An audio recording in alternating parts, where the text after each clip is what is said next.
Hello, everyone. I'd like to call the meeting of March 26, 2024 Marine Resources Commission to order. Please stand for the Pledge of Allegiance, led by Mr. Bransom, followed by invocation by Mr. Erskine.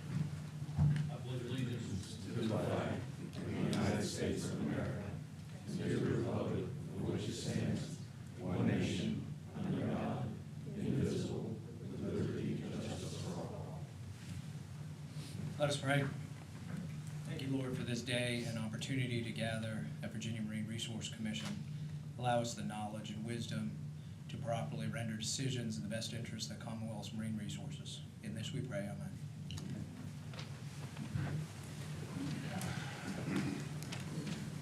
Welcome, everyone. Lisa, could you let the record reflect that Associate Members Lusk, Headley, and Bonner will be absent today? And we do have a quorum of 5. Everyone else is here. That being said, moving right along to the agenda, is there any corrections, deletions, or changes from commission members or staff to the agenda? Commissioner, our agent for item 5 is running a few minutes late this morning. We wondered if we could switch 6 ahead of 5. Item 6 first, and then move item 5 right after that. Hopefully he'll be here by then. Thank you. Matter before the commission. I make a motion to accept the recommendation. Motion to accept recommendation. Got for Mr. Erskine, a second for Mr. Branson. Any further discussion? All those in favor say aye. Aye. All opposed? Motion carries. The agenda has been updated where item 6 will move into the number 5 slot and item 5 will move into the number 6 slot. All right, that being said, is there any other changes or corrections needed to be to the agenda? All right, so that being said, the agenda in its amended form is before you in its whole. Need a motion. So moved. Got a motion from Mr. Erskine to accept the agenda. Second. Got a second from Mr. Erskine, got a second from Ms. Edwards. All those in favor say aye. All those opposed? Motion carries. All right. Next on the agenda, minutes. Are there any corrections, deletions, or changes from commission members or staff for the February 27th, 2024 commission meeting minutes? No corrections or changes? All right, that being said, I make a motion to accept the minutes. a motion to accept from Ms. Edwards. Do I have a second from Mr. Branson? Any further discussion? All those in favor say aye. Aye. Opposed? Motion carries. Thank you. All right, swearing in VMRC and VIM staff that may be speaking or presenting testimony during the meeting. Do you swear to tell the whole truth, nothing but the truth, so help you God? Thank you so much. All right, moving right along. Randy, I think you're up. Justin? Good morning, members of the commission. I'll be reading our page 2 items. Before we do that, I'd like to make a couple of announcements or maybe acknowledgments real quick. Unfortunate acknowledgments, but today we're actually losing a couple members of our staff. I wanted to make you all aware of that. As of March 1st of this year, Jay Woodward has retired. Jay was on extended leave for a little bit before then. Jay was with our agency for almost 35 years. He started in fisheries, quickly moved over to Habitat, and was really a fixture for Habitat up in the Northern Neck for as far as wetlands and subaqueous permitting go. We're going to miss Jay a lot. We actually already do. But we're so thankful for his time and devotion. He was well known and respected by all the agents, other regulators, contractors, watermen. If you knew Jay, you knew he enjoyed his job. He really enjoyed getting out into the field and working with people. He was a people person. And so it's going to be tough to replace him, but Jay had infectious energy and so much institutional knowledge, especially regarding shoreline solutions and projects, SAV, shellfish habitat, etc. I used to joke he even knew where all the best tasting oysters were located, so he was sort of a connoisseur in that light. But we're going to miss him, and it's going to be tough replacing him. Unfortunately, in that vein, we're also losing Lauren Chartrand today. Today is actually her last day. You will see her in a few moments as she'll present an item. Lauren's done an exceptional job for us, been with us the last 2.5 years. She started with us as a Sea Grant intern about 5 or 6 years ago. We were able to pull her back for at least a little while. She's going back into private consulting. She's done an exceptional job for our agency, required very little training, very little hand-holding, which, as you know, if the habitat engineers have large workloads, and having Lauren hit the ground running, so to speak, was great for us. A major accomplishment for Lauren in our division was that she worked directly with the Department of Historic Resources in the past 2 years to overhaul and essentially recreate our underwater exploration permit process. You all don't see those applications, but we get quite a few. A lot of folks want to get out in the water and explore and see what they can find. But she worked directly with DHR, came up with a new system, a new database system for our division. We really have a sophisticated permit system now that works closely with DHR, and it grants appropriate permitting now. So we're really thankful for that. And we're going to miss her, but we wish her the very best, and we thank her for her positive contributions. And in the meantime, we'll do our best to keep on providing quality presentations to you guys, just for the few people left right now. Now on to our page 2 items. Item 2A, the City of Hampton. This project is before you because the proposed impacts, the cost to the state-owned submerged lands exceeds $500,000. The City of Hampton is requesting authorization for maintenance dredging of 23,080 cubic yards of state-owned submerged lands, and the new dredging of 1,000 cubic yards of submerged lands to provide maximum depths of 5.5 feet mean low water within the Hampton River and its ancillary channels in the City of Hampton. A temporary transfer station will be constructed at 1 Club Run Boulevard, and all the dredge spoils will be transported from there by truck to an approved upland disposal site. The next 2 projects, you all are acting as the local wetlands board, as neither of these localities has adopted the wetlands ordinance. Lucinda Gwynn is requesting authorization to install 100 linear feet of riprap, the toe of which may be installed a maximum of 12 feet channelward of the existing bulkhead, serving 8185 Eva Drive, situated along the Rappahannock River in Caroline County. And 2C, Christopher Levasseur, hope I'm pronouncing that correctly, is requesting authorization to construct a living shoreline, including a 66-foot riprap sill, 506 square feet of sand fill and wetlands plantings, and a 133-foot-long riprap revetment at 232 Deepwater Drive, situated along a man-made tributary to the southern branch of the Elizabeth River in the city of Chesapeake. If you have any questions, our staff is available, and I'm not sure if people are here. Any questions from the commission? Thank you, Justin. Is the applicant or a representative for any of these projects here that wishes to speak? Is there anyone in the audience that wishes to speak in support or opposition to any of these projects? Anyone that wants to speak on these projects? That being said, matters before the commission. I move to approve the page 2 items. Got a motion approved from Mr. Bransom, a second from Mr. Erskine. Any further discussion from the commission? That being said, all those in favor say aye. Aye. All those opposed, motion carries unanimously. Thank you. Now we're moving along to item number, there are no consent agenda items. Kelsey's on her way here, so we won't need a closed session right now. We'll move right along.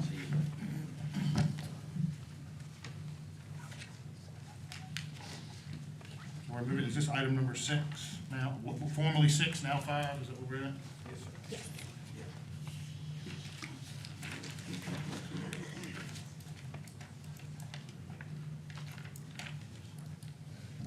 Okay, good morning. Mr. John Ward is requesting authorization to construct an 18-foot by 30-foot open-sided boathouse adjacent to his existing and statutorily authorized private pier serving his property at 1080 Fort Lowry Lane, situated along the Rappahannock River in Essex County. This project is protested by an adjacent property owner. Here's a vicinity map of the subject property. It's located along the Rappahannock, just south of the Route 360 bridge and south of Tappahannock. It's in the Dunsville area of Essex County, if you're familiar. It's a very small residential community.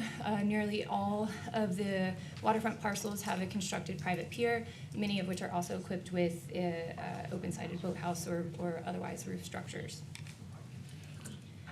The location of the proposed boathouse is indicated by the yellow marker. This is the applicant's property.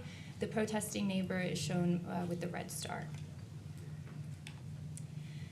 Here's a plan view of the proposed pier improvements. We received an application requesting to construct a new 5-foot wide finger pier around the existing slip and the boathouse that's shown in green. A partial no permit necessary letter was sent out for the finger pier, this part right here, as that qualified for the statutory authorization provided for private piers pursuant to section 28.21203A5 of the Code of Virginia. However, given receipt of Ms. Terry, the protesting neighbor's opposition, the open-sided boathouse that's shown in green here requires Commission's consideration for issuance of a speakeasy permit today. Here's a cross-section of the proposed boathouse, and then a few site photographs taken by staff. So the existing pier on the left is the applicant's pier. The boathouse will be situated right around this area. The protestants' pier and boathouse are also shown in this photo, and post-construction, the applicant's pier will look very similar. This is just looking downstream towards the protesting neighbor property. This is the applicant's pier, and this is looking upstream. We received Ms. Terry's signed adjacent property owner form with the application indicating that she objects to the project. We contacted her over the phone to discuss her concerns. She stated her issues were viewshed related and stated that the boathouse would be unsightly and is not something that she would like to see at the end of his pier. No state agencies have commented on the project, and the other adjacent property owner is not opposed. Given that the proposed boathouse measures 540 square feet, which is less than the 700 that is allowable by code, had it not been for Ms. Terry's protest, this portion would have also qualified for the statutory exemption provided for the piers and open-sided boathouses. In this case, we feel that the open-sided design only minimally adds to the visual obstruction already presented by Mr. Ward's own existing pier and that of Ms. Terry's existing pier and boathouse. And accordingly, after evaluating all of the merits of the project against the concerns expressed by Ms. Terry, we feel that, or we recommend approval of the project as proposed. I'm available for questions. I believe the applicant's agent is here today, and the protestant I do not believe is here. Any questions from the commission? Thank you, Tiffany. Thank you. Is the applicant or representative of the applicant here and wish to speak at this time? Please come forward.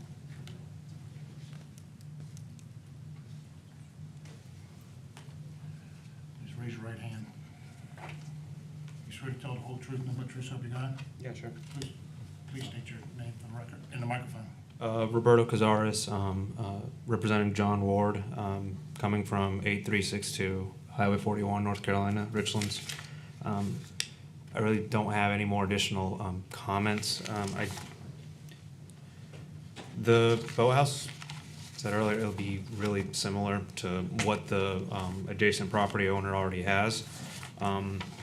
Before this meeting, the property owner took some pictures of how the neighbor's house looks like from her porch, and then she went out to her deck and just like snapped some photos to kind of show that the adjacent property owner's boathouse really isn't blocking her view or isn't really that unsightly to her. So she just figures if it's gonna already be similar dimensions and similar make and pitch, then that's her only kind of argument or concern. You can bring them up here for me for that. Thank you.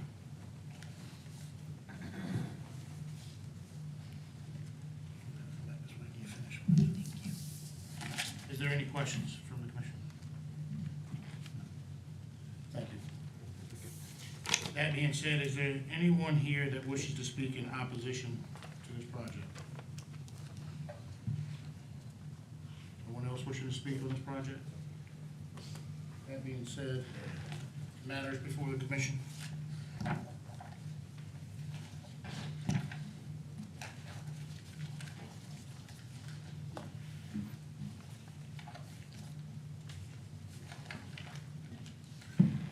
Mr. Erskine? In light of the applicant and the representation, it seems like it's a very similar boathouse to what's already there, especially in terms of the adjacent property owner. So I would make a motion to accept staff recommendation for it. A motion to accept staff recommendations for Mr. Erskine. I have a second for Mr. Branson. Any further discussion from the commission?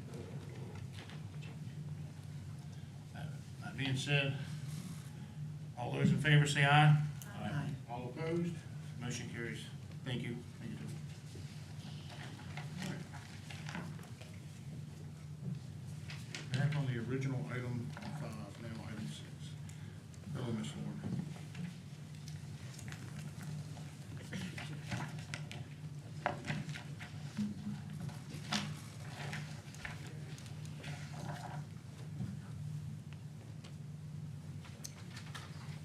Okay.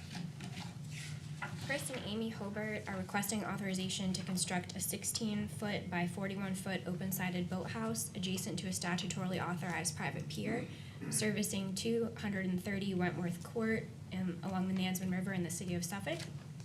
The boathouse is protested by an adjacent property owner. This is a location map with the yellow indicating the project site and a closer aerial view. This area of the city is residential, and nearly every waterfront parcel has a private pier. A lot of those also have open-sided boathouses. This is a plan view showing the applicant's request to construct their pier that we statutorily authorized. It's 6 foot wide by 400 foot long. It has an L-head, a finger pier, a kayak lift, and then the boathouse, which is in green. These are the same drawings. This is just a little bit of a zoomed-in view. This is another plan view showing the distances from mean low water and mean high water. And this is a cross-section showing that it's an open-sided boathouse. This is the applicant's property here with the location of the proposed pier and boathouse. And this is a protestant's property. So the applicant's agent and contractor, L&L Marine, worked with staff to revise their original plan where they relocated the proposed pier further from the protestant's property while still avoiding a section of marsh right here, which the applicants do not own. All of the pier dimensions, as well as staff's opinion that the pier is located in their riparian area, supported a staff determination that the pier meets the statutory exemption in the Code of Virginia. The applicants have been notified of that, so what's in front of the commission today is the protested boathouse. And here's another view. So protestant's house is here and the applicant's house is here. Pat and Tanya Viola are the adjacent property owners to the west, and they submitted their objection to the proposed boathouse. They're concerned the proposal will impact their riparian rights, their ability to construct a future pier, and their view shed. These are some ground shots taken by staff. This is from the applicant's backyard looking towards the proposed boathouse location. And this is from the protestant's backyard looking to the same location. Section 28.2-1203A5 of the Code of Virginia provides statutory authorization for private, non-commercial piers meeting certain design criteria, including open-sided boathouses measuring 700 square feet or less, which are designed to cover a single boat slip, provided that they are not objected to by the adjacent property owners and are allowed by local ordinances. The proposed boathouse measures 656 square feet in size, and if the proposal had not been protested, staff would have determined that the open-sided boathouse was statutorily authorized and administratively approved the application. Staff feels that the open-sided boathouse design only minimally adds to the visual obstruction presented by the statutorily authorized pier and boat lift. Furthermore, staff is of the opinion that the proposed pier and boathouse are reasonably located, and if the Violas believe that their riparian rights are being adversely impacted, then they may seek a riparian apportionment of the waterway adjacent to the two properties and have that matter adjudicated by the local circuit court. So accordingly, after evaluating the merits of the project against the concerns expressed by those in opposition to the project, and after considering all the factors contained in section 28.2-1205 of the Code of Virginia, staff recommends approval of the project as proposed. I'm here for any questions. The applicant is here and the protestants are as well. Is there any questions, Ms. Shortran, from the commission? Thank you. Is the applicant or a representative for the applicant here who wish to speak at this time?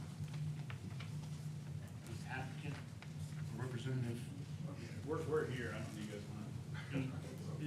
Do you wish to speak? No, sir. Yes, sir. All right, have a seat. Very good. Is the protestant here and wish to speak at this time? Please state your name for the record. Good morning. For the record, Robert Simon, Waterfront Consulting, here to represent Mr. Viola on this application. You swear to tell the whole truth, nothing but the truth, so help you God? Yes, sir. Proceed. Lauren, we're going to miss you. And for the record here, we've talked to the applicants here. We're going to withdraw the objection to the boathouse. Okay. So, Is there any further questions from the commission? Thank you. thank you, sir. Does that meet that statutory authorized non-adjustments? Moved. Yeah. If it meets the. Yeah, Randy, can you come up with this? So it's now statutory authorized without going before the commission now, so we don't need to act if the objection is removed. Yeah, everything's under 700, correct? Yes, sir, that's correct. So we don't need to act. I think you're good to go with issuing the permit as. Yes, sir. All right. Yes, sir. It'll be authorized under statute by 22-1203-85 of the code. That, the pier and the boathouse. Yes, sir. So we don't need to move on this. All right, good deal. That's an easy one for us to solve. We like that. And every issue today be like this. Ms. Lauren, I wanted to say thank you for your service to the Commonwealth. You've done an amazing job as a big part of our team here in the Habitat Division, and we're going to miss you. But please know that if you ever need anything, we're always here. Thank you, I appreciate it. Thank you. All right, looks like we're moving right along. I think, Adam, you're up next.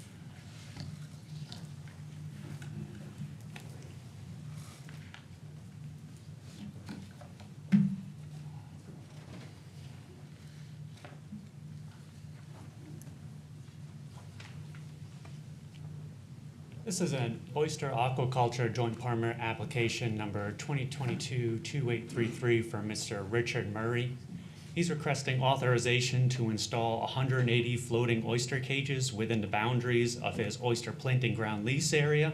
This is within Accohannock Creek up in Accomack County. The request is currently protested by 6 nearby property owners. Just as a vicinity map, this is up on the eastern shore on the bay side in Accohannock Creek. To zoom into that area a little bit, the area, this is the main creek which goes out into the bay. The area that they're requesting is inside of this brown lease, right here at the mouth of the gut and not in the main stem of Accohannock Creek. A little bit more zoomed in. This entire area that they are proposing is about 2 acres. The agency sent letters out to everyone within 500 feet of this project. This was originally received back on December 21st, 2022. Some site drawings of what the applicant proposes to do. Some things to look at is there is an SAV bed this is the shore right here of mean low water. There is a large SAV bed inshore. They chose about a 50-foot buffer to stay out of that SAV. This project area, as I said, it measures just about under 2 acres. They have 18 different lines that will be in various configurations, but about like this. And each one of those lines will contain about 10 cages. They're your standard metal 4-foot by 5-foot floating aquaculture cages. Water depths in that area range anywhere from 2 feet to 4 feet. Each one of those ends will be anchored with screw anchors and have buoys on it for markings and safety. We have received 6 public comments to date. Most of those public comments, they are in the evaluation packet in front of you towards the back, I think about page 9. The main concerns is impeding the primary waterway access into Scarborough Gut. There are about 2 houses up in this area, so this would be Scarborough Gut in the entrance. This is about 200 feet. This is about 220 feet, so there is a little bit of access still through there. There are public comments about the degradation of the view shed of the creek. Most of the individuals protesting live on this, so they would look out into this work area and they have concerns about view shed. We received public comments on reduced access to recreational activities. There are people who boat and fish in this inshore and up and down this shore. Part of the permit conditions of any floating aquaculture is you cannot prevent the public from accessing that area, either between the cages or throughout that area, and also reduced property values through that area. The Code of Virginia allows the commission to grant or deny any permit for the use of state-owned bottomlands, taking into consideration of the public and private benefits. Although staff has no objections to this project, we are requesting guidance from the commission to approve or deny the application based on considerations of the objections by residents, comments concerning the support of the request, and consideration of the public trust doctrine. If this project is approved, there is a list of permit conditions in your evaluation, which includes the royalties and a security bond that you're seeing listed on the screen. Other permit conditions include some of the things we spoke about allowing access, which are very standard in our permit conditions for all floating aquaculture. I do believe Mr. Richard Murray the applicant is in the audience today, and I do believe we have at least 3 protestants who've submitted public comments previously that are here to speak in front of the commission. So I'm happy to take any questions about this project. Any questions from the commission?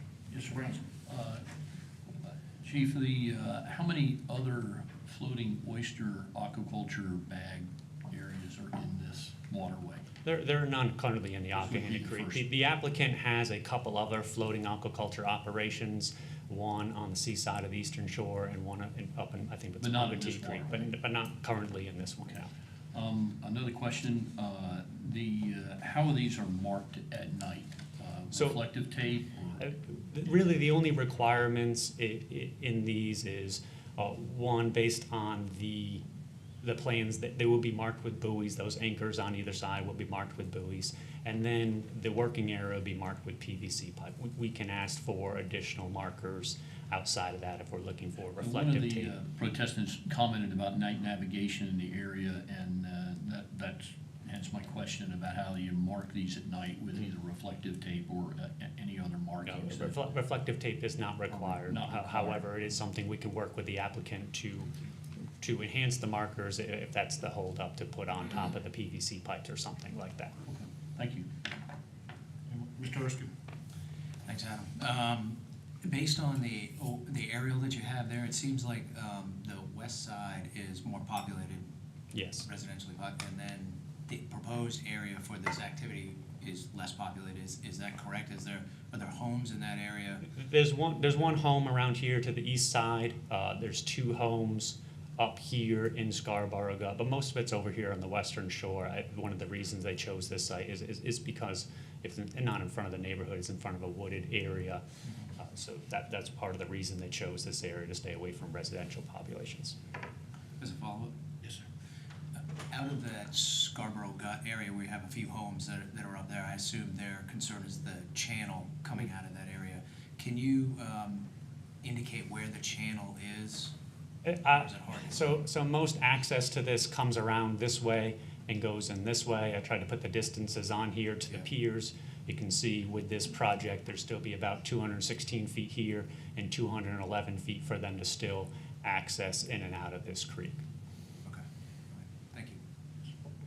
Any more questions, Edward?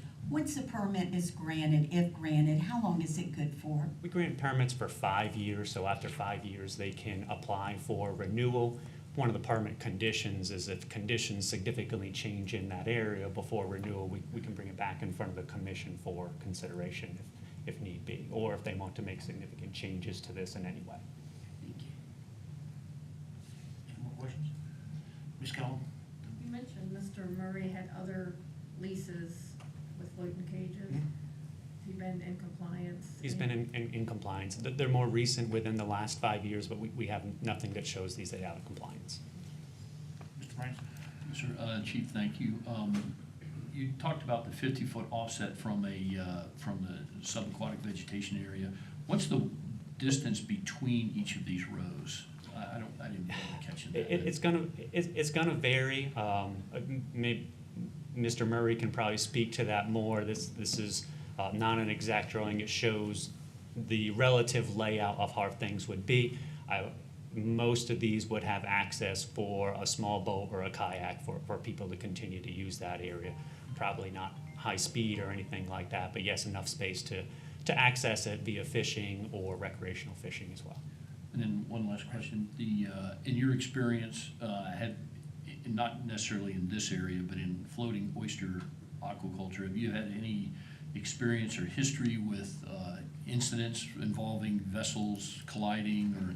And not that I know of in my short tenure here, but from what I understand, we don't have any kind of complaints or incidences that have been involving boats and floating aquaculture.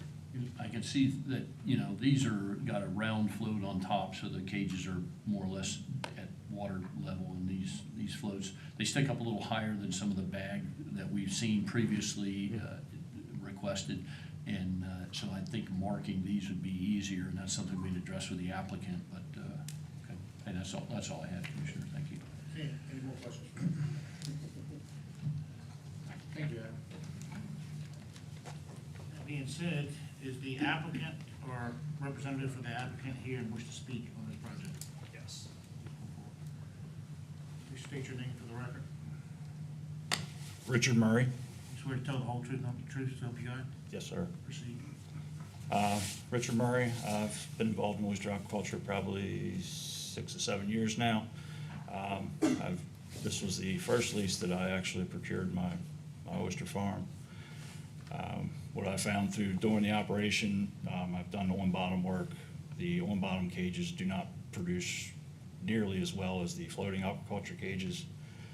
I'm able to reduce actually the number of cages that I use and get the same amount of oysters. They grow fabulously, they grow evenly. There's a lot less mortality amongst the oyster seed if a cage sinks into the bottom, things like that. Predators.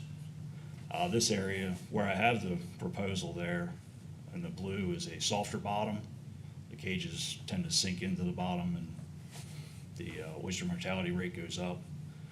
Back over where the SAV area is actually a harder bottom, almost like a clay sandy bottom, which is probably why the SAV grows there to begin with. I put the 50-foot buffer in there obviously to keep the cages, keep boats, things like that from going in there, hit bottom. It is a very shallow where the SAV area is. It's probably 2 feet at high tide and a foot or less at low tide. I chose the area also is very protected from winds, and if you notice, it's kind of like in an arrow shape. It faces, I guess, a northerly direction, and it has land on both sides. So a northeast wind will be blocked out by the trees. Same with the land if it's coming out of the northwest, creating less problems as far as cages breaking loose, things like that. As far as the comments, some of them are a little perplexing to me. I'm not too sure about. I did notice, like, literally one day after somebody applied for an oyster lease application right across from me, one of the protestants, and yet they're protesting my oyster operation. It's kind of confused me. But with that said, the floating cages, I can easily mark them, follow the guidelines on that, or any requests that need to be handled to make this better for everyone. Any other questions for me? Any questions for the speaker? Mr. Erskine? Mr. Murray, what is your plan for storms, pending storms? Do you have a storm management plan, or what's proposed? The storm management plan really is to have it all secured long before the storm gets there. Obviously, I'm going to check the oyster floats before and after a storm, immediately after a storm. It's always very concerning because I have the potential to lose a lot of money there. And with the oysters being lost, the cages being damaged, obviously, could go into shore, potentially maybe even, damaging somebody else's boat or something if it's in the water. I've taken pretty good securities as far as learning how to keep those things secured. I have other floating oyster farms I've learned from some other people that do it in the area. They use very, very heavy gear that will not leave that bottom. You're probably familiar with Cherry Stone Aqua Farms. They're kind of the leaders in that. They have stuff bayfront that has not moved. And we're using very similar anchoring systems. And I'm in a protected area and they're not. And just as a follow-up, I guess what I was referring to is some people will sink those floats. You know, if a storm's coming, they'll sink them. You indicated it was soft bottom Yes. there. So I guess I was wondering, would you remove the floats or would you? I could remove. Sounds like you're just I going to would- reinforce. And I would reinforce, like I said, the area is very protected from winds and currents there. I mean, you can go there on a very heavy wind and it's still flat calm in that area. It's not like being out on a seaside or out on the Chesapeake Bayfront proper where you're really getting hit hard. Okay, thank you. Any more questions? Thank you. Thank you. Being said, is there anybody in the audience that wishes to speak in support of this project? Come forward.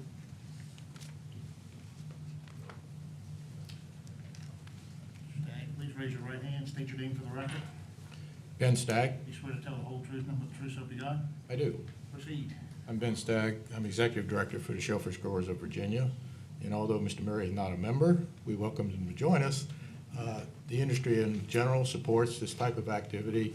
This appears to be an appropriate application with this location, and we just want to go on record that we're supportive of the application. Thank you. Any questions, Mr. Stagg? Thank you. Anyone else wish to speak in support of this project? Now, is there anyone in the audience that wishes to speak in opposition? Please come forward at this time.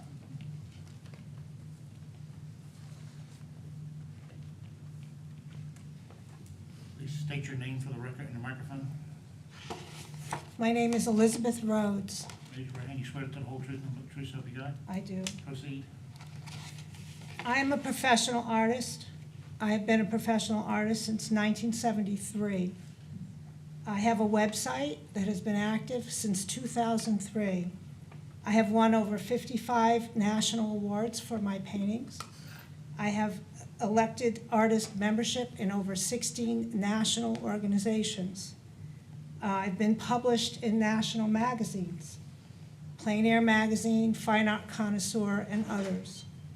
I have participated in over 20 plein air juried competitions.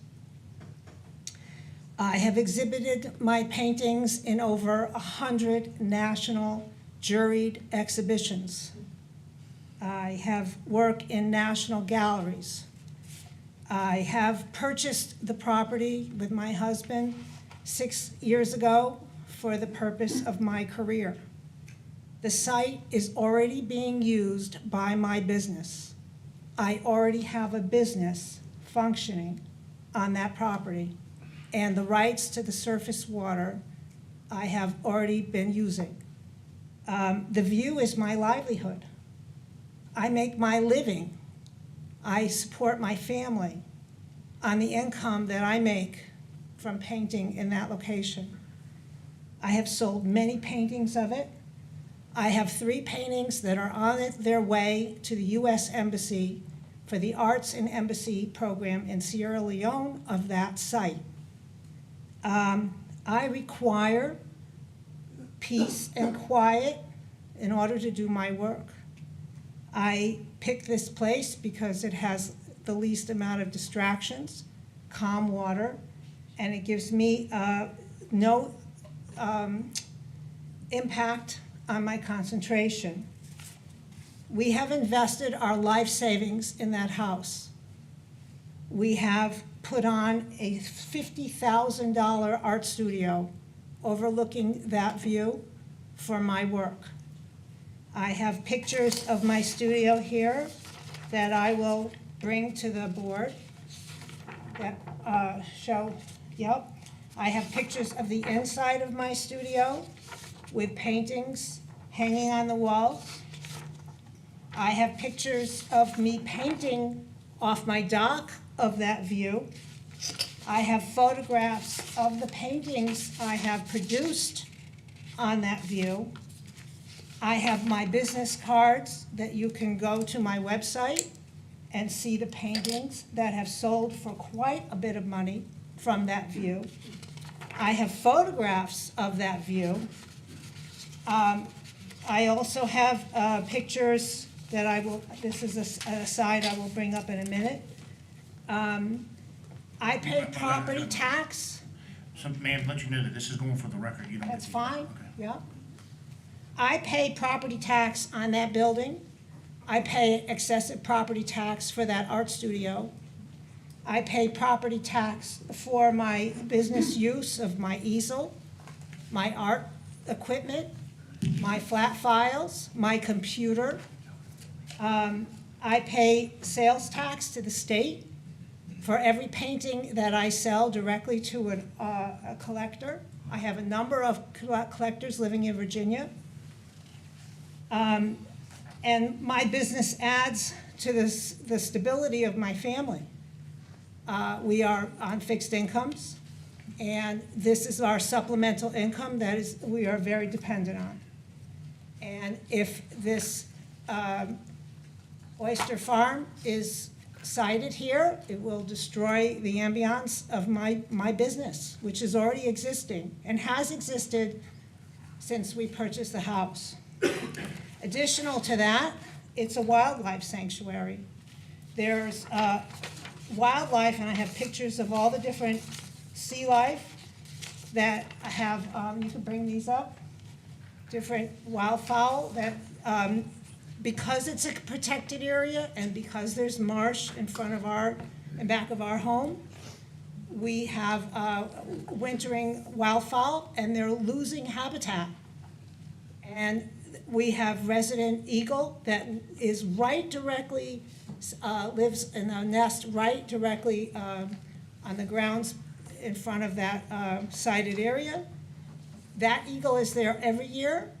We have a resident blue heron and we have egrets, and they will lose their habitat. They fish there. We watch them come down and fish right in that area where he's got his proposal. So that is my concern, that I already have an existing business there, and his business should not take precedence over my existing business that is sited in that site. Thank you, ma'am. Is there any questions for the speaker? Hold on, ma'am, for a second, from the commission. Commission, have any questions? Is there anyone else here that wishes to speak in opposition? Yes.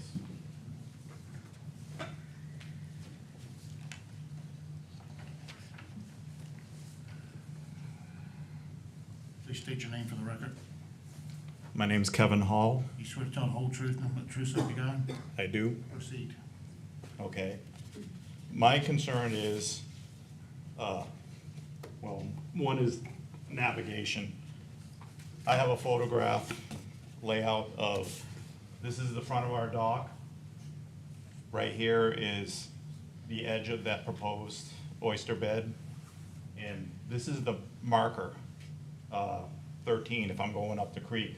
So really it's completely obstructed. To go straight out, I'd have to make a loop around this to get to that marker. All in this area is where all the neighbors use for small watercraft, kayaking, canoeing. You know, if you were to put floating oyster beds in there, you know, it's an obstacle course. Just makes it more difficult for all that. I mean, occasionally they do personal watercraft in that area, and the reason why they use that area is because it's calm waters.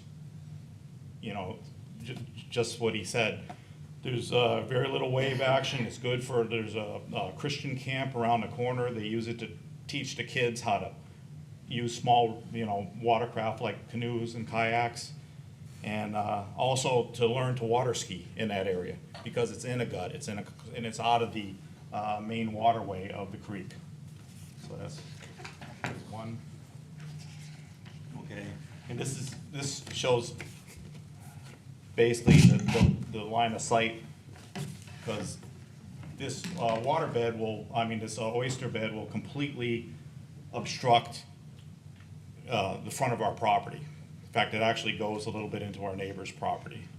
Even though there is a 200-foot buffer, it's a huge area, like say over 2 acres, and that's,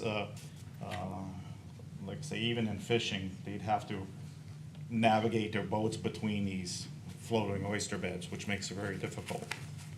Okay. Besides that, as my wife had mentioned, there is a lot of waterfall that harbor in that area, especially over the winter months. You know, we have all types of, you know, what we've seen there is, okay, just to give you an idea, besides the egrets, there is several kinds of ducks, mallards, American black duck. There's cormorants, loons, you know, several different types of the bufflehead ducks and whatever. There's several, and a lot of these ducks are losing their habitat areas. That whole point area is actually a conservatory that was designated that by the present owners. And mainly for that reason, to keep it natural, to keep it, because we're losing a lot of this. The other thing is, this area, like say, this will be the only place on the creek that will have like a commercial oyster farm. I'm not against oystering. I mean, my neighbors raise oysters. You know, most people around me have the underwater oysters. I think it's a great thing. I'm just against the floaters. Okay. Let's see another thing. Okay. Okay, the other thing is I spent really, with my wife, the last 5 years of my life improving this property, making it for basically our forever home where, you know, she can have her business. And, you know, I guess the main concern I have is the same as hers, is that it's impacting not only navigation and the wildlife, which is really why we bought the property, but her business of, you know, our business, which, you know, I don't see why. I mean, he already has the oyster farm there, which I think is great, but it's just the surface floaters would really impact our lives. Is there any questions for the speaker? Thank you, sir. Okay, thanks. Anyone else in the audience wish to speak in opposition? Good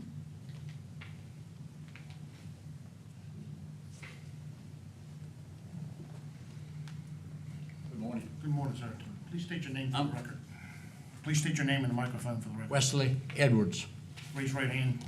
You swear to tell the whole truth, nothing but the truth, so help you God? I do. Proceed.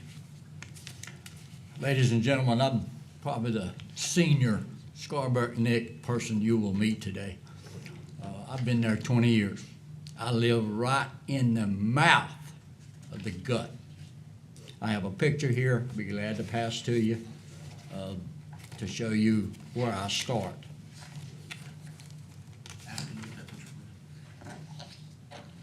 Please look at this picture.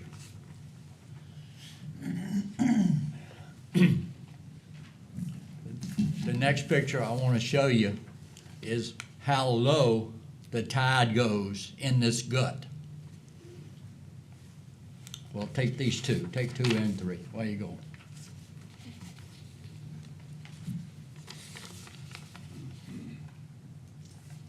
Here is a picture of the Kevin's, from my place to Kevin's place.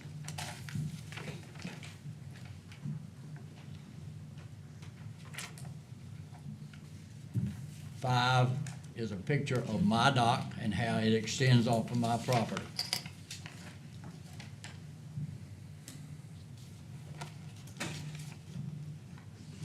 Six is a partial picture that you got on the slide already. And 7 is an aerial photo of the whole area. Now, having said that, I'm here with a different concern than the other speakers. I own a boat. I own or have access, my children, really, if you want to know, children and grandchildren, have wave runners. And we use this narrow gut to get in and out when we can. There are times we can't get a wave runner out of there. And one of those pictures will show you, it's basically a mud hole. And with my boat, Kevin's boat, Joe Bailey's boat, the Grote House boat, that property has been sold to a boat owner. It's a family member, but they now use it. They've built a dock and they use it. It's never been used before. So the traffic in and out of this, what you want me to call it, depending on the tide, 6 feet to 0, you can see it in the pictures, is a safety hazard. That Joe mentioned that the children from Camp Akahani come over there and boat and canoe. Most of us are older people. I mean, it's not a children's playground. In addition to existing, the property next to me is about to be built upon. The guy has the permits. Another boater, I've met him and talked to him. The property next to him, to the left, facing the water, is auctioneers were in there in the last 30 days, and it's about to be sold. So we're gonna have 2 new houses getting in and out of that gut, in addition to what we already have. And I'm very concerned about the boat traffic that this oyster bed will block. It just narrows the gut and how to get out into the channel. It will be a safety problem. And I'm concerned about my children and my grandchildren. Thank you. Any questions for the speaker? Ms. Kellum? Your photos, I guess 1 through 3, could you show us on that drawing there, are they where they are located? He's got a marker Where what's located? where these aerials were taken. Right, yeah. Oh, well, let me see if I can turn to it. If you pull it down and show me the back of the gut. Pull. I believe it's up in this Right, region, right. which he lives right there. My It comes- property, That's what I needed. my property is only, well, it depends on how old or new this slide is. My property, I'd like to be able to put my finger on it. It's right Well, in it's- there, it's- one of those. See, in that square that he's got the red mark in, see that long driveway with a little hook in? Yes, sir. No, over there, right there. That's where my house is. Thank you. I just wanted Does that to answer? relate. Yes, sir, thank Good you. question. Any more questions from the commission? Thank you, sir. Thank you. Is there anyone else in the audience that wishes to speak in opposition to this project?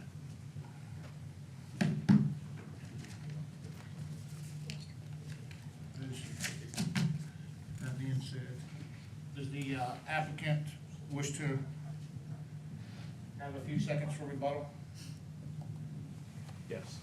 Please proceed. State your name for the record. You've already been sworn in. Richard Murray. In the microphone, sir. Richard Murray.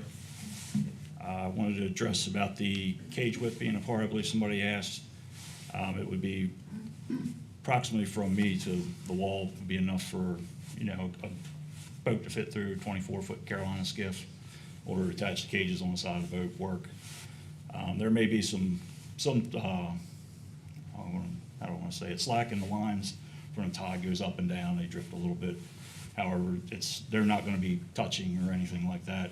If they would, that would cause damage to the cages, and I don't really want that. As far as the in and out of the gut, maybe I just have a lot of experience boating, but I know I can get my boat in and out of there pretty easily. 200 feet is a pretty wide waterway for boats that you're going to be taking in that shallow water. Jet skis, same thing. Again, the lease is already marked there on the west end of the lease with PVC pipes, signs of aquaculture as the regulation states. So even if the waterway is narrower down to 200 feet, the more boats and traffic goes in and out of there, the deeper that's going to probably get, or keep it maintained to stay that way. The eagles and birds, I believe the eagles and birds are going to stay there. They're eagles, they tend to do their own thing. They don't pay us much attention. Buffleheads, I know my other existing leases with floating cages, the buffleheads are actually attracted to that. They eat stuff off the bottom and whatnot. They eat the stuff off the bottom of the cage, any fouling that gets on the cage. They eat aquatic vegetation, and they actually seem to enjoy those cages. And the cages also harbor other stuff and animals, lots of grass shrimp and lots of bull minnows and blemmies. Aside from that, Well, thank you, sir. that's about all I got. Thank Yeah, you. Mr. Erskine? Yes, sir. Question, and maybe two questions. The first is, when you became aware of the protestants and their concerns, did you attempt to meet with them to discuss any kind of No, compromise, maybe how you could address I those? didn't. I believe the gentleman who was contacting me back and forth within the Shellfish Drainage Division, he did it. I had originally applied for 300 cages, and 300 was kind of a number. I kind of needed the project area and then just go up to see what fits. Kind of like if you have a 300 crab pot license, sometimes you only put out 100 because you don't want to overwhelm yourself or something like that, but I didn't want to cut myself short either. And that was kind of the reason for that. We cut it back to 180. I think I can do the job I want to do with 180. Hopefully reducing any impact also. Keep the cages nice and neat, and hopefully I feel that they're not too ugly. And Mr. Erskine? a second question. The area in blue here, that's your proposed area. I guess the reason you did not go inshore is the SAV? Correct. Um, I didn't want to be is your over top of the flow- SAV or disturb that. Obviously, there's lots of rules and regulations about that and how much trouble you can get in. But it'd be my understanding, so you're not putting on the bottom, that No. you may be able to go into areas, and do surface culture, so you push a little further inshore, thereby maybe creating more access for navigation in between that gut. Was there any consideration for that?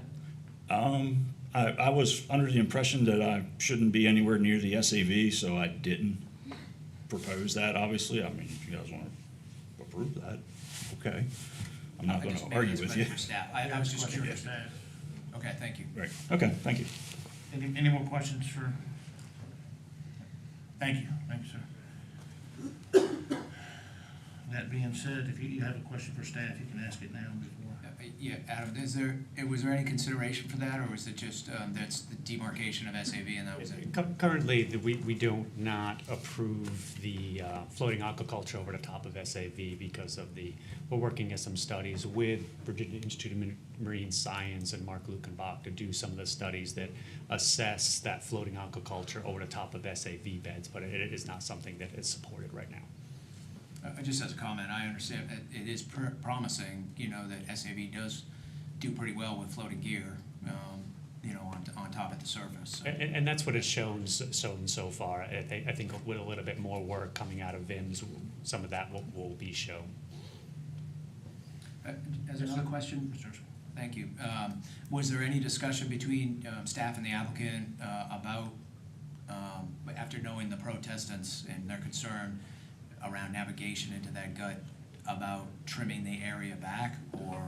No, the biggest discussion was what Mr. Murray already alluded to, was going down from that 300 cages down to something a lot more manageable, down to 180, really being succinct on that area, opening up the spaces between the cages, and really allowing is about 200 to 225 feet for boats to go in and out, which the thought was plenty enough for navigation. Okay, all right, thank you. Mr. Hand?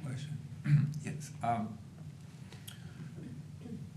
With working with soft bottom and oyster cages, can putting feet, legs on the oyster cages designed to sink a little bit, is that effective? So with oyster planting grounds, when they lease oyster grounds from the state, they're allowed to propagate oysters up to 12 inches off the ground bottom, which can be directly on the bottom, or like cages, like you said. Those cages generally have small feet on them to lift them up, but even with that muddy substrate, they'll still sink down a little bit into that mud, causing some death. So yes, What about yes, there are longer- feet. The possibility of longer legs. They have to be 12 inches, so when you start getting over that 12 inches, that's when the joint permit application needs to be approved, so. So including the depth, including the feet or the legs? Yes, is yeah, 12 inches. 12-inch cages, because now you're, But that's a possibility with the permit. And that is a possibility with the permit coming above those 12 inches, but that's not what has been submitted or applied for. Thank you. Any more questions? Thank you, Al. Thank you. That being said, matters before the commission. No, ma'am, you've already spoke. Thank you. Is Mr. Han? Yes, so the reason for that last question, my feeling is that the navigation is not terribly impeded as long as there's some water depth in that 200 feet that's still there. But I think the aesthetic is something very important. People make huge investments and plan their lives to live in a place, and the view is extremely important. So instead of that, beautiful shore and tree line, I think we're more like looking at floats and cages and probably additional markers. And I'm pretty sympathetic to the property owners who have to deal with that. I mean, my opinion is if the aquaculture can exist with adjacent property owners and not harm their enjoyment of their property, that's what should happen. And I guess the question is, what is the difference in mortality and efficiency? But I'm guessing there's a huge investment in the cages as well. So looking at the broad, long term, I don't know the numbers, but I'm guessing there's a big offset. It probably takes a while to make up that investment. So I don't have a motion at this time, but I wanted to bring that up to discussion. Thank you. Any more discussion? Any more questions, concerns? Mr. Erskine? I think Mr. Hand brings up, certainly a valid point, and we've heard that from, the protestants, that there's view shed issues and navigation issues. I do agree the navigation seems to be maybe addressed with the fewer floats that Mr. Murray proposed originally versus now, so that's certainly helpful. And then the area for navigation seems to be 200 some plus feet to navigate vessels in and out of. So I do think that's addressed. In terms of the other concerns with aesthetics and the painting, I appreciate the business, and I think that's very important to the area, I'm sure. But that doesn't impede somebody from painting. Necessarily, these floats aren't impeding somebody from painting. They may paint floats, or they may choose not to paint the floats, even though they're there. So I'm not sure that's valid to what we're talking about here. So it's a balance. This commission needs to come up with a balance between the view shed and the business and the aquaculture. It doesn't sound like the applicant could go on the bottom. It's soft bottom, so these floating cages are the alternative. It seems to be in an area that's not developed, and that was my original question, I think, to staff about development is on the west side, and this seems to be less developed. So if not in this area where he could put some cages, where else would he be able to go? It becomes a question, I think, for some of these aquaculture businesses. Thank you, Mr. Erskine. Any more discussion from the commission? Anyone? That being said, the commission operates on motions.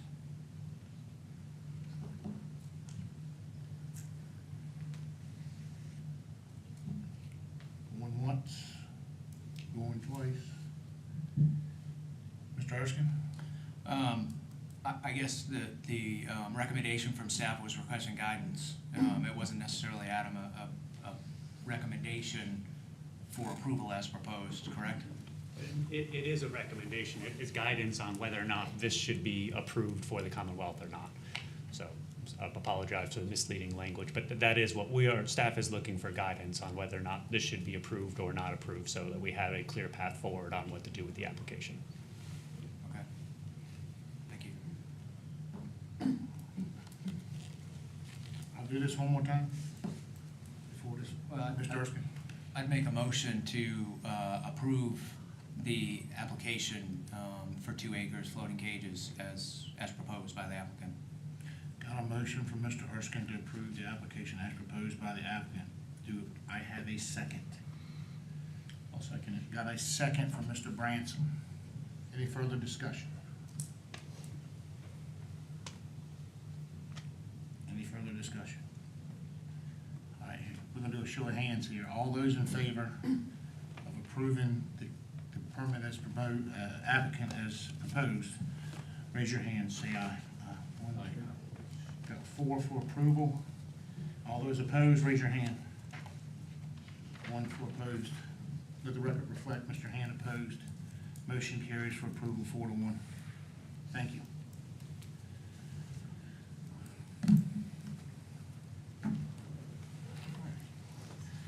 That being said, all right, so we're at our public comment period. Lisa, could you have the timer for me? Miss Lisa.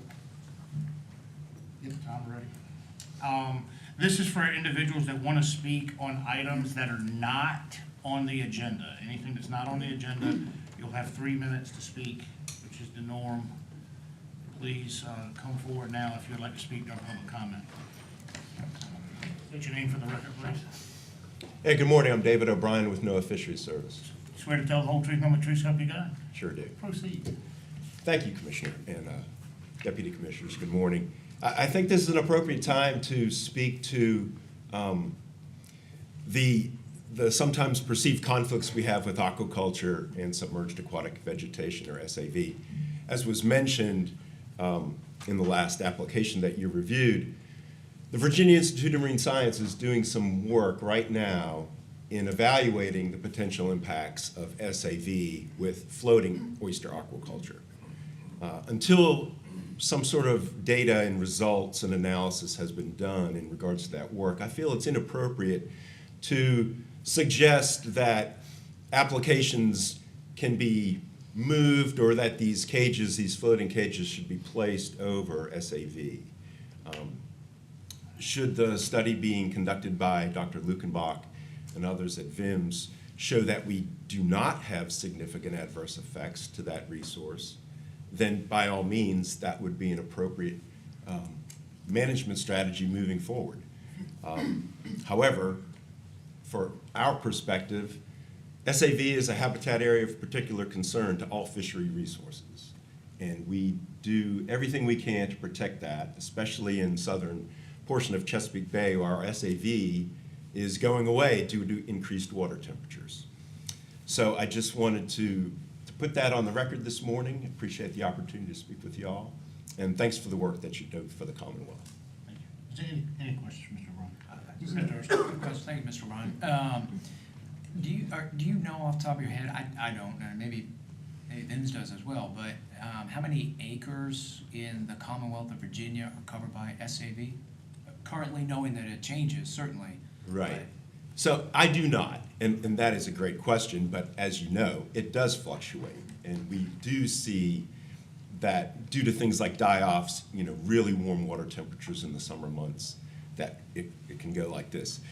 But the trend of increasing water temperature over time has, I think, unequivocally demonstrated that we're losing our zostra, or our eelgrass. Now, rupia is another question, widgeon grass, that's a completely different species, provides somewhat different habitat, but it's still an SAV and something that we certainly would like to protect as well. Thank you. Hopefully that answers your question. Thank you. Lyle, do you have anything you want to add on that, or are you good? Yeah, it's fine. I would add, I'm very familiar with the study that VIMS is doing, and I think we just renewed the permit here recently, and although it's in its infant stages, so to speak, it's showing promising results. I wouldn't say we're suggest anything other than let the study go. I get it. I don't think that was happening here. I think that the commissioner was kind of alluding to, can you get closer and have a shorter buffer than put it over top of the SAV? But yes, absolutely.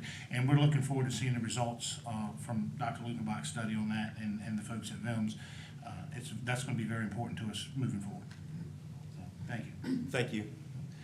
Is there anyone else that wishes to speak during public comment period at this time? Mr. Stagg. You're already sworn in. You can state your name for the record. Ben Stagg, Executive Director for Shellfish Growers of Virginia.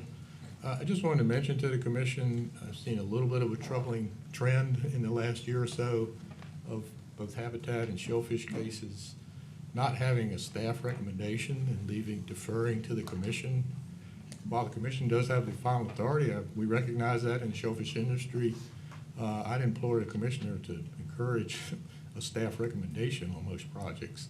I believe that's the reason that PMRC has a staff, to fully evaluate a project and give a sound scientific, recommendation. So that's just. We'll defer to staff on that, but I appreciate the comments. Any questions from the commission before I make a comment?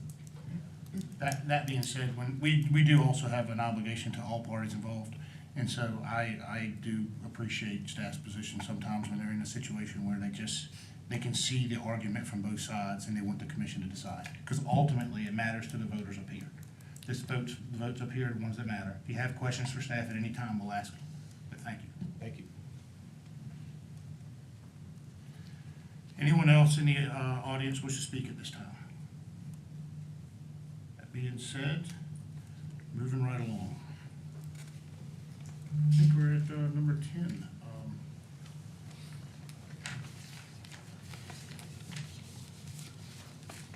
This is a public hearing, proposal to amend Chapter 1350 pertaining to general oyster planting ground lease renewal fees to allow online application and payments. When this regulation was originally adopted, the agency did not have the digital capacity to do online renewals and online payments. We've been functioning through snail mail and paper applications, as well as payment through check or cash. It's not till recently we've expanded that digital capacity to include the ability to do these online. So the amendment you see in front of you removes the specification on how those applications will be delivered to applicants. We are moving to a situation where individuals will be able to opt in and have the option to do it online. It will not be mandatory. And we are also retaining the policy of before any lease is terminated or not renewed, they will receive certified mail indicating what they need to do to be able to keep that lease. So staff is recommending amendments to Chapter 1350 pertaining to general oyster granting plan lease renewals to allow for those online application and payments. And you can see those changes on page 3 of the evaluation in front of you.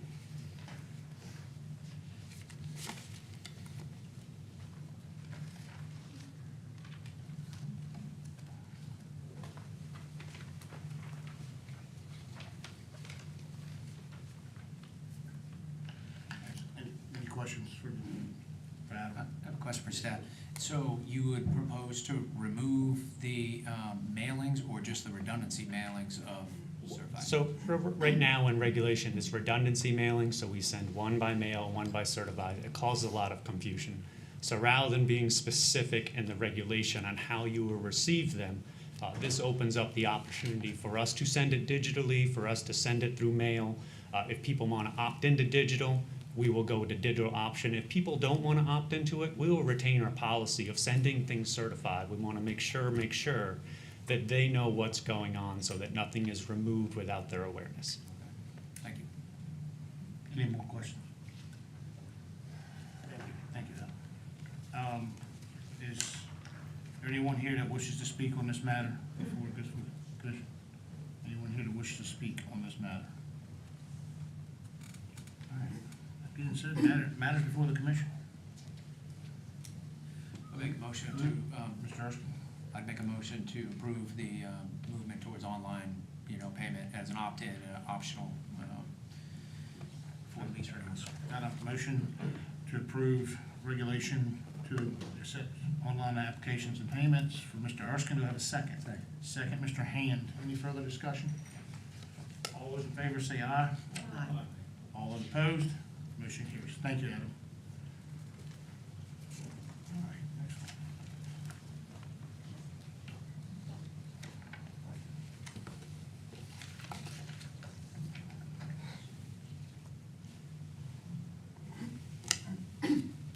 Good morning, Commissioners and Associate Commissioners. This is a public hearing, which is a proposal to amend Chapter 4 VAC 20-1290-10 pertaining to restrictions in the harvest of shellfish in condemned areas, and Chapter 4 VAC 2010-90, which is pertaining to license requirements and license fees. So the meat of this regulatory change is actually going to be in that first regulation, 1290. And the purpose of these amendments is to decrease regulatory burden and decrease the cost to the public of reeling oysters and shellfish from condemned areas. Regulation 1090 is really just a list regulation of all of the fees, so we just need to update that to reflect what we're doing here. Current regulation requires that $150 be paid per day for reeling oysters or shellfish from condemned areas. This regulatory change will change that daily fee to an annual fee of $150, and the reeling process will be largely unchanged beyond having no longer needing to pay that $150 fee for each relay event. So there'll still be coordination between Shellfish Division, Department of Health, as well as our law enforcement on the process, so none of the public health concerns that are covered by the relaying process will be impacted. This will really just decrease that fee from every day to annual. There is also a update to reflect the new language for the Virginia Department of Health's Division of Shellfish Safety and Waterborne Hazards. That's really the only other sort of administrative change in this. And again, just to reflect that now it's a one-time fee for your, or excuse me, an annual fee, and then for each one of those daily permits will still be issued after the individual is paid that one-time fee. With that, the staff recommendation is to make those amendments to 1290 pertaining to restrictions on the harvest of shellfish in condemned areas, and Chapter 1090 pertaining to license requirements and license fees to reflect the changes in the previous regulation. I'd be glad to take any questions from the commission. Mr. Branson. Yeah, Andrew, I had a question about the daily fee. That's the way it is now. Each time they do a relay, they would pay a $150 fee? That's correct. So for reeling under the supervision of law enforcement, which allows you to harvest those oysters in as little as 15 days, that's that daily fee is required for that individual. And how often is that done during a year typically? It I know it depends on conditions, but how often would a waterman have necessity to do that? It can vary from year to year, and there used to be a lot more relay activity, but there's, some of the most, there might be as many as 30 or 40 events in a year where they're paying that fee. In the past, there had been a lot of relay activity where people were doing smaller amounts, and that's why that initial fee was instituted to sort of discourage people from relaying one bushel at a time. But it varies from year to year. I have one last question. Mr. Branson. And are you proposing this be a one time a year, $150 fee, and then they can relay as much as possible? It would be a one-time fee, and then you would still be required to get individual permits for each relay activity, and that would still have to be coordinated with law enforcement as well as division staff to make sure there's still appropriate supervision is happening, but no additional fee. This fee's fairly new, and like Andrew said, it was created because a lot of people had one bushel, and we were taking officers out for one bushel, but then we found out that the daily fee has been, people are buying them because you have to have them in order to do it. Well, they buy 10 and wind up only using 4, so we're charging them and they can't get your money back for license fees. So if you were making an annual fee, why wouldn't you make it something higher and then just cover as many relays as they need to do for the year? I don't get it. I don't quite understand this, so. Yeah, no, it's just, that was to decrease that burden for folks out there, to decrease the overall fees paid for, and this used to be free, so there used to be zero cost prior to that change where there was absolutely. Yeah, it was free before. That's the one thing you gotta remember, and I understand your comment. It's a lot longer history and conversation to have that it's probably not needed at this point, but yeah, I get you. I see what you're saying. Mr. Erskine. Thanks, Andrew. Did this item go before SMAC or any advisory committee for review or anything? No, this didn't go before SMAC or any advisory committee. No. Okay. Any further questions? Thank you. Is anyone in the audience here wish to speak on this matter, for or against? All right. being said, matters before the commission.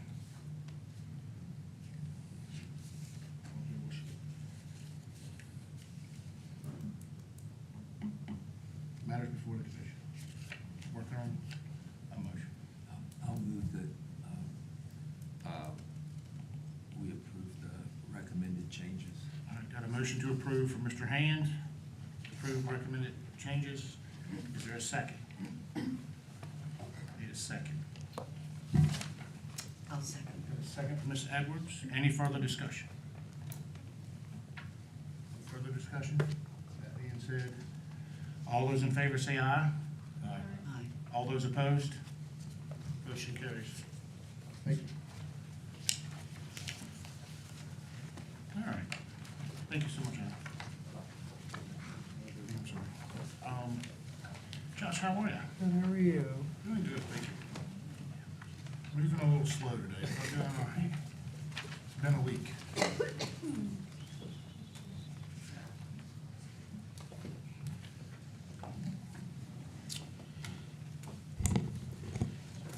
Good morning, Commissioner, members of the commission. My name is Joshua McGilly. I'm here to do a public hearing, proposal to amend Chapter 4 VAC 20-252-10 titled pertaining to Atlantic striped bass to change the management measures to comply with ASMSC's Addendum 2 to Amendment 7 for striped bass, to change the recreational season for the Potomac River tributary summer fall striped bass season, to streamline the striped bass aquaculture permit process, and to remove all gear restrictions for commercial harvesters that hold striped bass quota. I'm going to start by talking about Addendum 2 to Amendment 7. So Atlantic striped bass are managed by Atlantic States Marine Fisheries Commission, or ASMFC. On Wednesday, January 24th of this year, ASMC Atlantic Striped Bass Management Board voted to approve Addendum 2 to Amendment 7 of the Interstate Fisheries Management Plan for Atlantic Striped Bass. And Addendum 2 is replacing the emergency action the board approved in May 2023. This emergency action emplaced the 31-inch maximum size for all recreational fisheries along the coast, and that was put into place in Virginia level starting July 1 last year. So the board is still concerned with the low probability of rebuilding the spawning stock biomass to the target level by the 2029 deadline after the high 2022 recreational removals. The board believes the Addendum 7 measures combined with the strong 2015 year class would lead to high 2024 catches. And the main goal of Addendum 2 is to reduce fishing mortality in the recreational and commercial striped bass fisheries.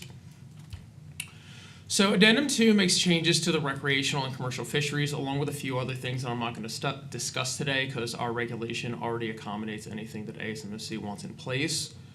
So to start off with, the ocean slot is going to remain the same as the emergency action, so 20 to 31 inches. The bay slot is going to be changed to 19 to 24 inches, and what a slot limit means is you're able to keep a striped bass in between those two numbers. You can't keep anything below or anything above. And then the Chesapeake Bay and ocean commercial quotas will be reduced by 7%, and jurisdictions are required to implement compliant measures as soon as possible and no later than May 1st of this year.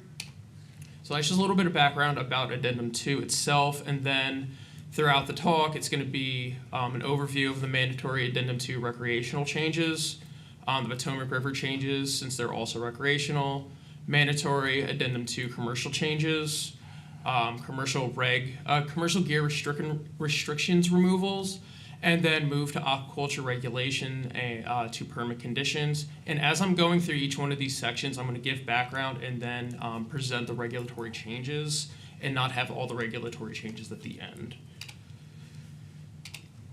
So this table up here shows the recreational comparisons for the bay and ocean from 2023, what the regulations were, to the 2024 regulations. So again, the ocean is staying the same. It's still that 20 to 31 inch slot limit, while the bay for the spring and the fall season is changing to 19 to 24 inches for both of those seasons. And PRFC and Maryland, their bay portion of the bay, will all have this same slot limit in effect.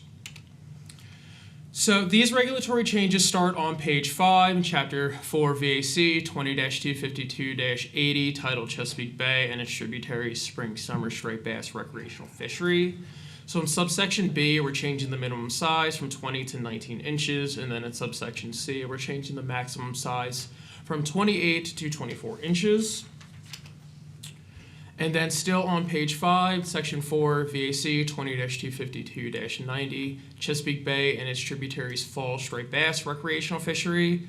Again, in subsection B, we're changing the minimum size from 20 to 19 inches, and then in subsection C, we're changing it from the maximum size from 31 to 24 inches. I'm going to talk about the Potomac River tributary summer fall season now. The Potomac River Fisheries Commission, or PRFC, manages striped bass in the main stem of the Potomac, while we manage it in the tributary of Virginia tributaries going into the main stem of the river. Currently, the recreational season for the Virginia tributaries of the Potomac River does differ from the season in the main stem, and consistent regulations in the tributaries and main stem of the Potomac River will eliminate confusion on where striped bass can be harvested and possessed. And this will eliminate confusion for recreational anglers that are fishing in the tributaries and then using the main stem to move from tributary to tributary, and MPOs out while they're doing on-the-water checks. So our current Potomac River tributary season is May 16th through December 31st, while PRC's main stem season is May 16th to July 6th. And then it reopens again August 21st and goes until December 31st. So we're looking to mirror this season in the main stem with that July 7th to August 20th closure for the Virginia tributaries into the Potomac River. And it's a little bit over a month for that season closure. So these regulatory changes can be found on page 6, chapter 4 VAC 20-252-100, Potomac River tributaries summer fall striped bass recreational fishery. We're adding some clarifying language in subsection A, so I'm just going to read the whole section. The open season for the Potomac River tributaries summer fall striped bass recreational fishery shall correspond to the open summer fall season as established by the Potomac River Fisheries Commission for the main stem of the Potomac River. And we're adding, and shall be May 16 through July 6 and August 16 through December 31. We're updating the minimum size in subsection B from 20 to 19 inches. We're striking out the first part in subsection C that reads from May 16 through July 15, and updating the maximum size limit also in subsection C from 28 to 24 inches. We're striking out all of subsection D and then updating subsection E to become subsection D. Back to addendum 2 changes, but now for the commercial fishery. So this table up here is showing Virginia ocean and bay quotas for 2023 and 2024. Previous slides, I did say the jurisdictions had to have compliant measures put into place by May 1. That's going to be a little bit different, though, for the bay, but I'm going to explain the ocean first. We are going to be taking that 7% reduction in quota. So the quota is going from 125,034 pounds to 116,292 pounds, while we're proposing to keep the bay quota the same for 2024 as 2023, and update that 7% reduction in bay quota in December. The reason why we're doing this and we've proposed it to ASMFC is due to the timing of the board meeting. It was at the end of January. Our commercial bay season had already started at that point. Commercial harvesters, a large portion of them that hold bay quota had already received and picked up their tags and striped bass permit that have a quota listed on it, their personal ITQ quota. We explained to ASMFC that logistically it would not be possible for us to go out to the over 300 harvesters, resort tags, issue new permits due to the timing of people already having their tags with a large portion of people already starting to fish. Some people may have already caught their quota by the time the board met. So we've explained that to them and have told them that due to our normal bay quota utilization, about 65 to 82% the past 5 years, that the likelihood of us catching the reduced quota on the 7% reduction is very, very low. And we're going to be monitoring harvest as it comes in, especially as it gets towards the end of the year. And any quota overage would be paid back in 2025 for a pound-for-pound payback like any commercial quota. The reason why we're taking the ocean reduction, though, starting this year, the fishery is much smaller. It's about 31 participants. When the board met and this was approved, all tags still were housed at the Fort Monroe office. We've updated all the commercial coastal striped bass tag permits. So new quotas are listed on those permits, and all ocean and bay quota harvester or holders have been notified about the 7% reduction to the quota and explaining to them when it will be taking effect. So ocean this year, bay 2025. So this regulatory change will start on page 9, section 4 VAC 20-252-150, titled Individual Commercial Harvest Quota. We're adding some clarifying language in subsection 8 of the first sentence. So I'll just read the first sentence of: the commercial harvest quota for the Chesapeake Bay area shall be determined annually by the Marine Resources Commission, and we're adding in compliance with Atlantic States Marine Fisheries Commission. Next, still on page 9, the same section, just subsection B, we're adding that same clarifying language to the first sentence, and then updating the coastal quota from that 125,034 pounds to 116,282 pounds in sentence 2 and 3. Next, I'm going to talk about the gear restriction removal for all striped bass harvesters.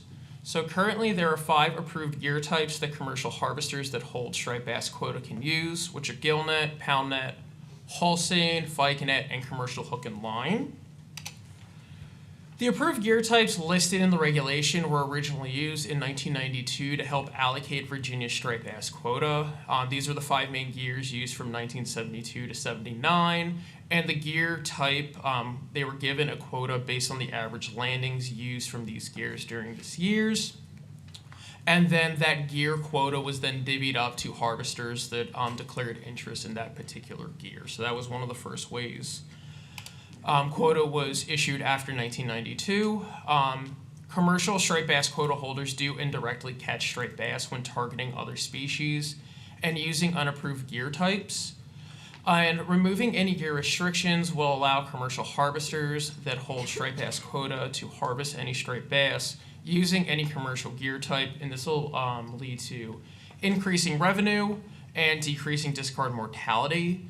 And this will not be opening up the striped bass commercial fishery to anyone that does not already hold commercial striped bass quota. And the quota will still be the same. We're not increasing or decreasing the quota. Somebody would still have to have available tags and quota to still harvest that fish that was caught regardless of what gear type.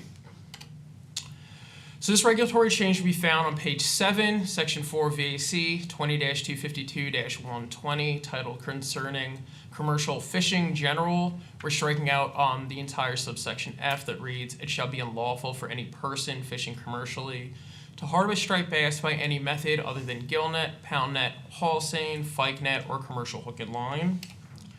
And last, I'm going to talk about repealing aquaculture sections from the striped bass regulation. So currently, all aquaculture requirements for raising and selling striped bass are outlined in the striped bass regulation, and removing these sections and creating a striped bass aquaculture permit condition application will streamline the process of receiving a striped bass aquaculture permit and better explain the requirements for raising and selling striped bass.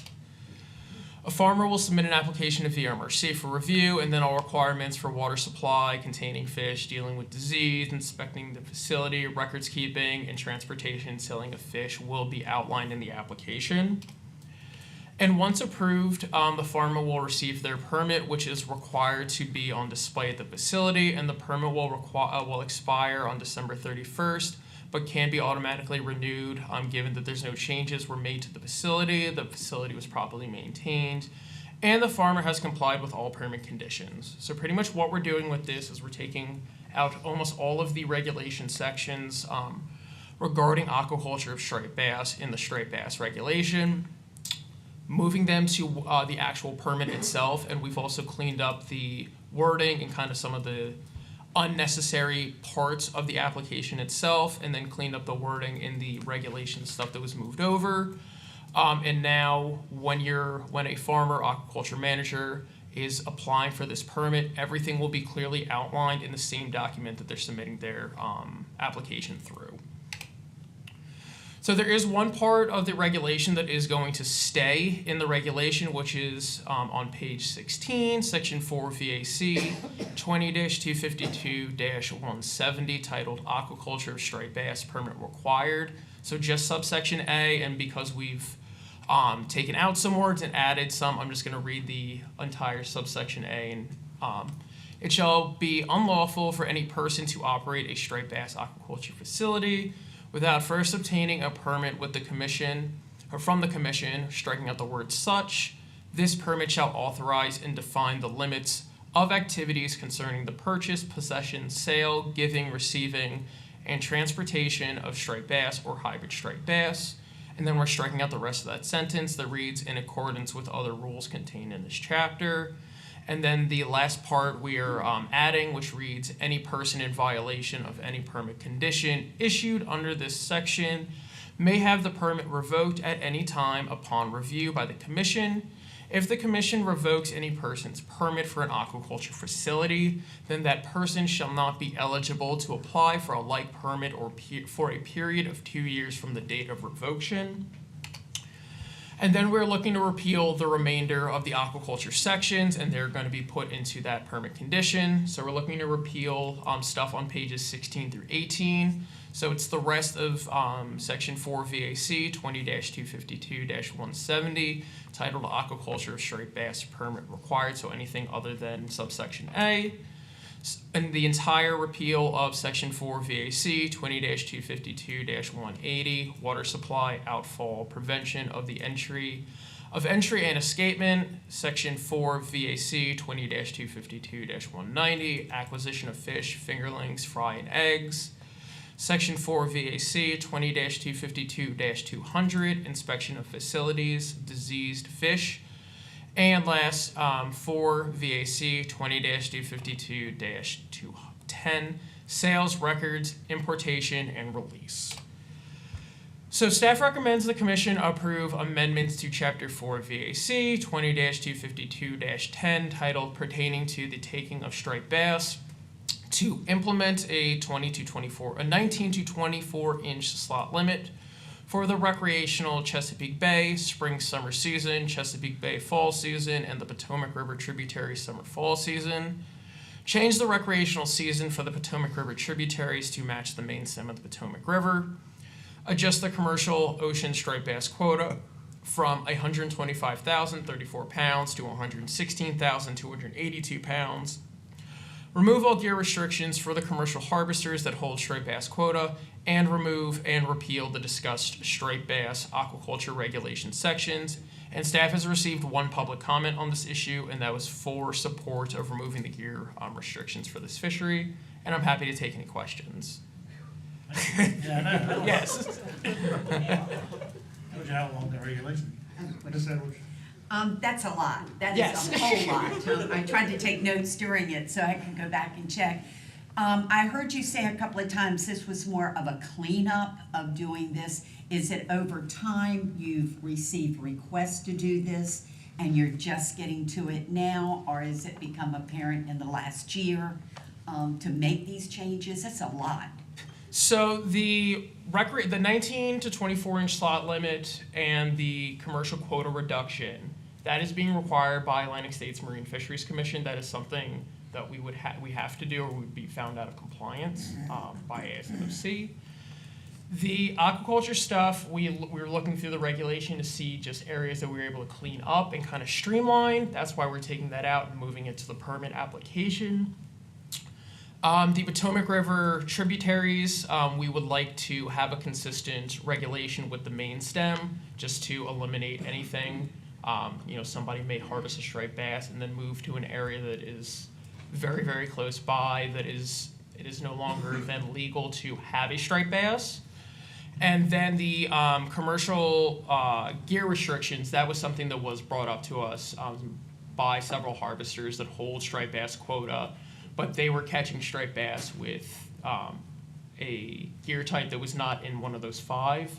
A lot of hoop netters that are catching blue catfish or catfish in the river, they also see striped bass, especially this time of the year, and those would have, those currently have to be released because it's not an approved gear type. Well, I applaud you for doing the cleanup. I think that everything needs to be looked at. My one question was where the penalty if somebody was called out of compliance 2 years. How did you come to that they could not apply for a permit for 2 years? That's just kind of a standard that I believe if somebody is found out of compliance, then it is, that is the time frame until they can, I guess, reapply. Like sea bass. Oh, and the black sea bass aquaculture permit that is also something that already exists that will also probably be moved out of regulation to a very similar permit. Okay, all right, thank you very much. Mr. Bryant? Thank you, Commissioner. I have quite a few questions. And they're basically broken down into 3 areas: the regulation changes, the aquaculture requirements, and then approval of gear types. Atlantic States took this in order to protect the striped bass spawning population. Is that correct? Mm-hmm. Yeah. And so a couple questions about the regulation. It seems like the recreational community has taken quite a bit in the Potomac River slot size reductions. But I look at the commercial side, and I'm not seeing very much. For example, you talk about a 7% reduction, but if they're not harvesting but 82% of their harvest, that's not a reduction at all. I mean, there's up to 18% of quota that they're not catching. So this is a reduction of fish that they're not catching. Okay, that's one. So in the ocean side, you said they went from 25,000 to 116,000. What is their average percentage of harvest? You said 65 to 82% for the bay, but what's the ocean? So the ocean catches their entire quota each year. So they get to Yes. 100%. And you're reducing that. So there is a reduction there for the ocean. On the bay side, and they have a size restriction. You say there's no changes in size or season. No. The ocean has a maximum size limit. No, They don't? They just have a minimum. They have a It's minimum. 18 inches in the bay and it's 28 inches in the ocean. 28 inches minimum size, but there's no maximum size. No. Like the recreationals have. No. Why wouldn't we have in Virginia a maximum size striped bass commercial limit? So ASMOC had put a lot of effort into looking into max size limits for the bay and the ocean during this addendum process. They've realized that it would increase discard mortality and increase F, which they're trying to bring down, up by a large percent. I think right now the F is somewhere around 0.2, which they're trying to bring down. Off the top of my head, I think in the ocean when they were looking at a 38, 40, and 42 inch maximum size, F shot up between 0.22 and I think 0.28. So it was actually moving the fishery in the wrong direction. And then the same with the bay, they looked at a 36 inch maximum. And that also shot F up quite a bit because it is the way that a lot of areas fish commercially. Releasing those fish drives the dead discard up quite a bit, which is also a issue that we see in the recreational fishery itself. And Potomac River Fisheries has a commercial 36-inch maximum size. And Maryland Department of Natural Resources had a 36-inch maximum size. So why is it that they have a regulation like that and Virginia does not? We're fishing the same fish, are we not? Their fisheries are much different than ours. They use gill nets, right? So they both can only use gill nets. Again, I'm pulling this off the top of my head. I know their seasons are So their seasons are much different. We can use gill nets the entire season, and our commercial harvest, ocean, give or take 100% is gill net. In the bay, most years it's about 80 to 85% gill net. While PRFC in Maryland, they have drift gill nets, PRFC anchored, but it's around 4 to 5 months throughout the entire year. Usually the end of the year, December and then the very beginning of the year when larger fish are not traditionally in those areas. So for us to kind of come up with a 36-inch maximum, or if you wanted to mirror PRC in Maryland, we would have to completely redo our commercial fishery just because it's so driven by gill nets to deal with that dead discard issue. Well, they have a dead discard issue then, I would guess. Yeah, so every commercial fishery does have a dead discard, but it's around 2%. It's around 2% compared to recreational's 9%, depending on water temperature, fishing method. The reason why commercial dead discard is so low right now is because more often than not, they're required to take that fish instead of releasing it dead and then having to catch a fish that falls within a slot limit or whatever other restriction is also in place. Okay. Any more questions for Mr. McGill? Thank you. Thank you. You did a great job, John. Thank you. You're awesome. That being said, is there, good? Commissioner, as I said, I have a couple of questions about approved gear types. Oh. Gill netting in the bay, rockfish are not allowed to be, gill nets are not allowed to be set within 300 feet of bridges, jetties, other gear types, et cetera, correct? But yet there are gear types that, gill nets rather, that are allowed to be set for other species within 200 feet of jetties and piers and whatever. If that individual who's fishing for spot or croaker with a gill net catches rockfish and he has a rockfish quota, then can he then keep the rockfish? Yes. So right now, if any striped bass caught in a gill net, you're able to keep. So. Yes, but you can't set a striped bass gill net within 300 feet of a jetty. I'll speak specifically of Little Creek Inlet. There are gill nets set within 50 feet of the jetty. They're not striped bass gill nets. But if that waterman has striped bass quota, then now if we approve this approved gear type, and he's allowed to fish rockfish gill nets because he's going to catch rockfish inside of 200 feet, 50 feet from a jetty. And right now we have regulations that say you cannot do that. So, I mean, I get it, it's a bycatch, but if you got a spot or a croaker gill net and you have quota for rockfish, because you fish rockfish at another time with other measures, you'd be able, if we just approve this, you'd be able to keep those rockfish. So you would still have to abide by any gill net restriction. If it says in any regulation that says you can't set a gill net within X amount of feet of something, regardless of what it is, you're doing something you're doing illegal things that's something different. You wouldn't be able to,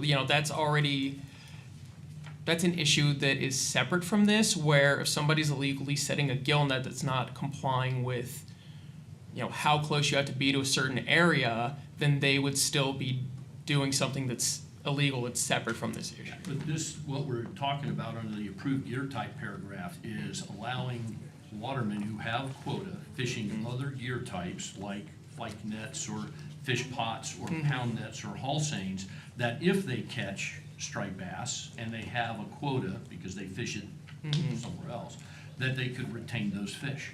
Yeah, so as long as they are properly fishing any commercial gear and they're following the guidelines set in any restriction for any type of gear, yes, they are now able to keep striped bass. If they were setting a haul seine, gill net, or any of those 5 approved gear types currently, and they caught a striped bass, they had quota, they would still be able to do that right now. Yeah, so my question for you and Chief Gear is, how do we make sure the wording is correct that, because... Would you like to? Yeah, Mr. Branson, I talked to you about this yesterday, and in the situation that you provided in Little Creek, Section 30C of this regulation says it shall be unlawful to place, set, or fish any gill net within 300 feet of any bridge, tunnel, jetty, pier during an open recreational striped bass season. So if you do that, if you're using a gill net, and even if it's a illegal gill net and you're harvesting something and you're targeting something else, if you catch striped bass in it and you're too close, that's an illegal harvest. Yeah, as long as we understand that, because, like I said, we talked yesterday, I look at this and say, I see these nets within 50 feet, 20 feet of the jetty. They're not striped bass gill nets, but striped bass get tangled in the nets, and if they had quota, then They'd be would they be prohibited allowed? from, they'd be prohibited from harvesting them. I hope that's the case. That was my point. That's our interpretation. I didn't see you back there. Thanks. Thank you. That being said, you got any more questions before I move? Because I know you're gonna I stop will. me again. No, sir. You don't have any more this time? All right, any more questions from the commission? Good. Very rarely you see a whole lot of striped bass tangled up, legal size striped bass tangled up in a 3-inch net, which is typically what you'll see on a jetty for spot. Very, very rarely. It won't be any quantity. Not legal size, So, anyways, legal possession. That being said, any more questions? Thank you, Josh. Anyone in the audience wish to speak on this matter before it goes before the commission? Anyone wish to speak on the rockfish regulation, item number 11? That being said, matter is before the commission. I make a motion to accept the changes to amend Chapter 4, 25210 with what Josh recommended and the staff. So, staff recommend, motion to approve recommended changes to the regulations by Mr. Edwards. Do I have a second? Second. I have a second by Mr. Erskine. Any further discussion? That being said, all those in favor, say aye. Aye. All those opposed, motion carries. Thank you. Hey, Josh, did a good job. Yes, thank you for your time.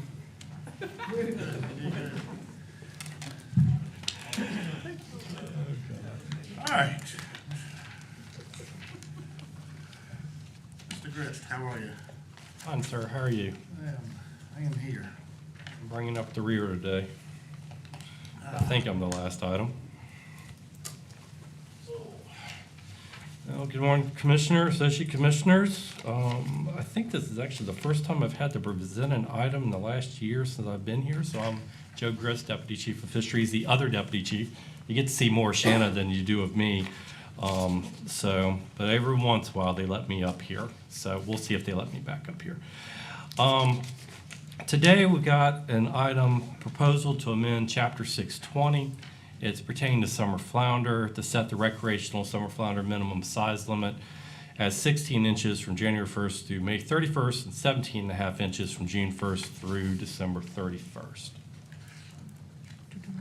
There we go. So back in December of '23, the Summer Flounder Scup and Black Sea Bass Board of the Atlantic States Marine Fisheries Commission and the Mid-Atlantic Fishery Management Council, they met jointly to approve the options for the 2024 and 2025 recreational management season for summer flounder. They used a thing called the percent change approach. It's implemented through Addendum 34 to the actual fishery management plan. And this was used, and also in conjunction with something else you'll hear sometimes mentioned by staff called the recreational demand model. Also, you'll hear the acronym RDM quite often with that. This is used to determine that summer flounder required a 28% reduction in recreational harvest in 2024, and that the management measures would need to remain as status quo, the same as 2024, for 2025. The joint bodies looked at whether they wanted to do this as an overall coastwide measure or as allow for a conservation equivalency, which means it's more of a regional approach, so either by individual states or by individual combined states, such as New Jersey does it, but then New York through Connecticut does it together, Delaware through Virginia does it together. And they did decide that the conservation equivalency approach is how they wanted to proceed. And this is good because had they gone the other way, a single set of measures for the coastwide would have decreased the possession limit from our current 4 to 3.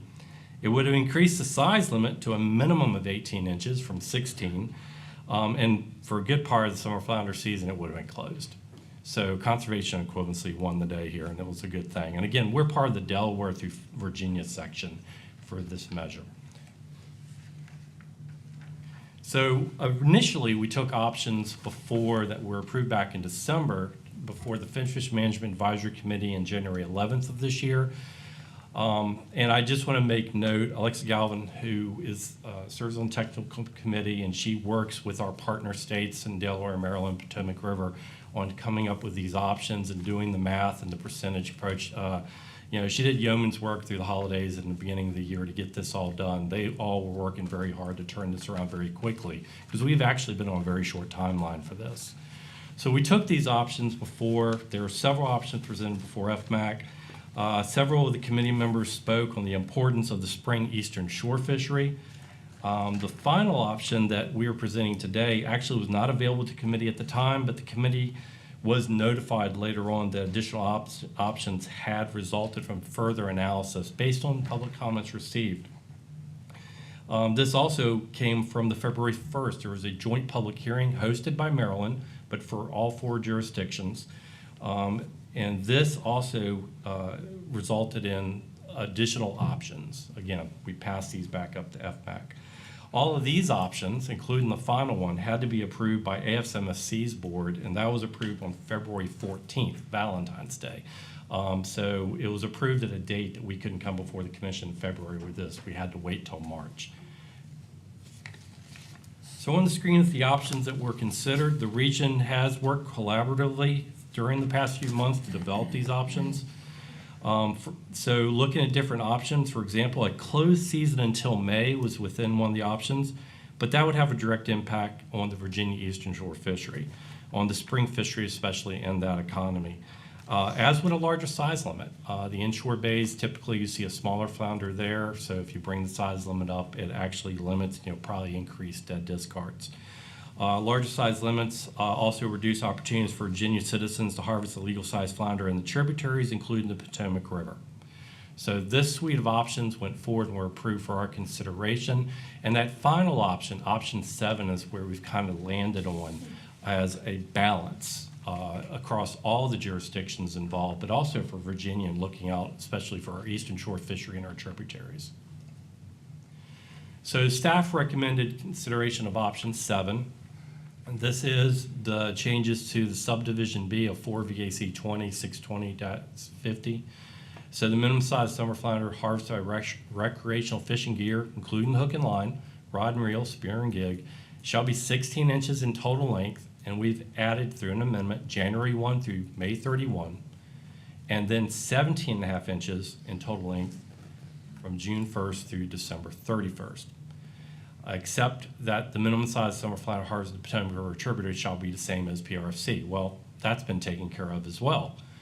Because as this is a regional item, Delaware made this actual option effective March 2nd, Maryland made it effective March 1st, and Potomac River Fisheries Commission adopted it on March 8th. So we're the last to consider these options and make our final decision. Now, notification AFSMSC, I mentioned a short timeline.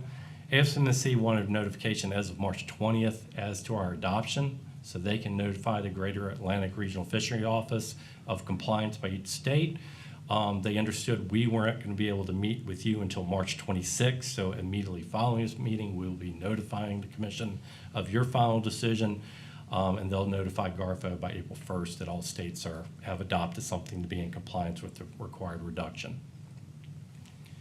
For public comments, to date, we've only received one public comment. That was from the Virginia Saltwater Sport Fishing Association Incorporated.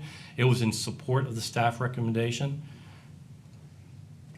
And the staff recommendation itself, the staff recommends the commission approve amending Chapter 4 VAC 20.620 pertaining to summer flounder to establish the 24 and 25 recreational management measures as we provided. This was duly advertised on the agenda for a public hearing today for the commission.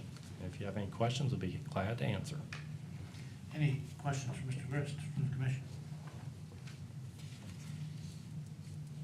Thank you, Joe. It is a public hearing. Is there anyone in the audience that wishes to speak on this issue on summer flounder rate? Anyone wish to speak on summer flounder rate? That being said, matters before the commission. I move that we accept staff recommendation. A motion to accept staff recommendations from Mr. Branson, got a second from Mr. Erskine. Any further discussion? That being said, all those in favor say aye. Aye. All those Opposed?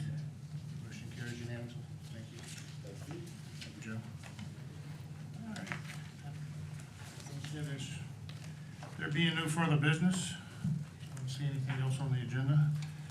The meeting is adjourned. The next commission meeting will be Tuesday, April 23rd, 2024.